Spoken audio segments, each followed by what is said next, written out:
And how paramount is the G77 and China Summit to be held in Havana? What is the world going through today? What is the current world economic situation like, and what are these prospects? The answers to these questions in the following work by our correspondent in Havana, Fabiola Lopez.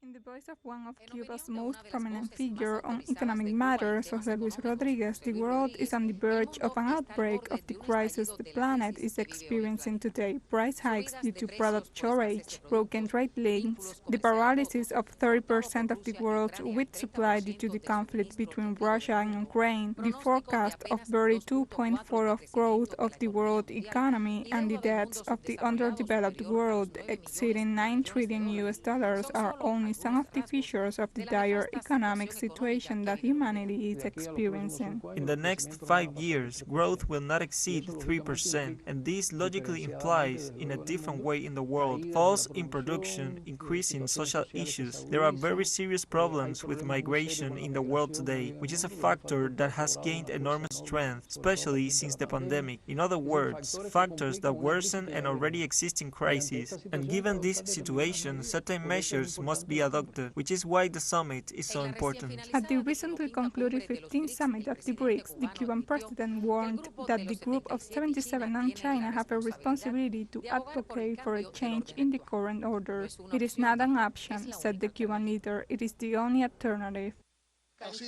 It has been a historic demand of the G77 and also of the BRICS to undertake a real transformation of the international financial architecture, which is today deeply unjust, outdated, and dysfunctional.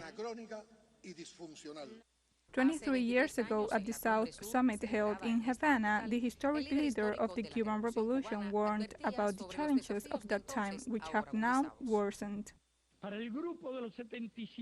For the Group of 77, the present time cannot be one of pleading to developed countries, nor of submission, defeatism, or internal divisions, but of rescuing our fighting spirit, of unity and cohesion around our demands.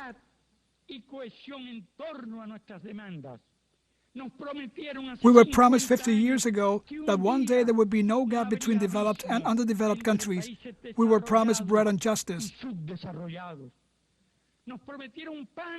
And today, there is less and less bread and less justice.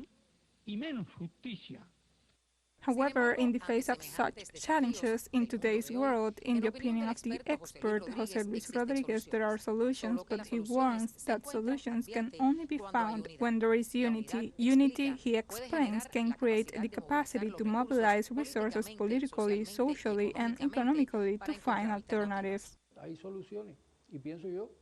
There are solutions, and I believe that in the long or short term, socialism is the only alternative.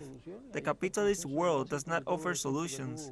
There is the Washington Consensus and all the effects of the peak of neoliberalism that have led to many of the tragedies we have today, to realize that this system does not work. Or let's say it statistically, it works for 20% of humanity, the other 80% is excluded. The Cuban president said that the time for collective action is not tomorrow, it is now, to move towards a further and more sustainable future. Fabiola Lopez, teleSUR, La Habana.